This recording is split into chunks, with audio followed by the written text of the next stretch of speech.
Today, let's talk about the forgotten car from Taiwan's own brand, the Yulong Feeling. This was the very first model developed by Taiwanese team in the early 80s rather than CKD, facilitated with relatively advanced technology and stylish design during the time. Since the information regarding this car is limited and mostly was recorded in Chinese, it is worth to let more car guys know that there is a manufacturer from the island did attempt to introduce its own brand to the world, even though it didn't succeed. By the way, for those who also want to know this car a bit more in other language, don't worry, click the subtitle CC for your preferred language. So let's get started.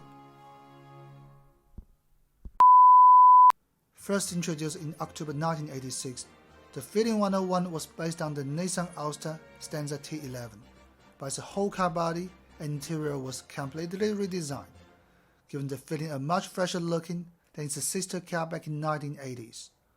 Feeling 101 includes 5-door notchback and a fastback. This was kind of rare for an Asian car company that never built their own cars.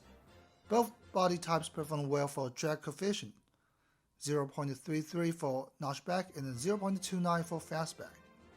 Exterior-wise, the 3-piece wrapper around the rear window were pretty unique for a car built in the mid-80s.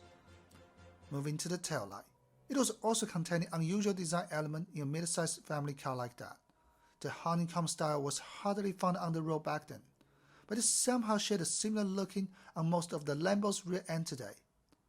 According to some Taiwanese car media workers said, the honeycomb style actually came out with ancient Chinese symbol, such as the lantern or outline of royal course window in ancient China.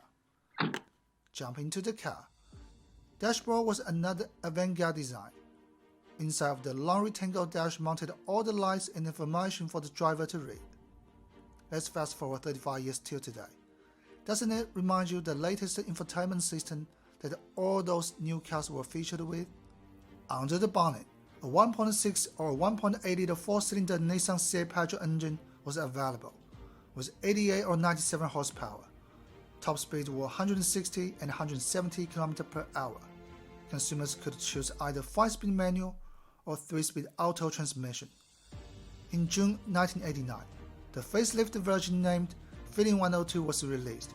The change of styling was subtle, including the shape of front grille and taillights. Top speeds increased to 180 and 185 km per hour for the 1.6 and 1.8 model. The notchback 1.8 can even reach to 190 km per hour. In 1992, the Feeling was imported to the Netherlands, but unfortunately it didn't make any volume in the market. Only 122 cars were sold. But seriously, who was gonna buy a mid-80s car in 1992? Anyway, shout out to those 122 buyers. In 1993, the successor of Feeling 102 was released. The Feeling badge was replaced to the RX 601, and its brand was also respelled to YULON. From today's view, their branding strategy seems a bit rough. Although a newly designed front face with flip-out headlight did make the car look like a different car. The interior design was updated in some extent too.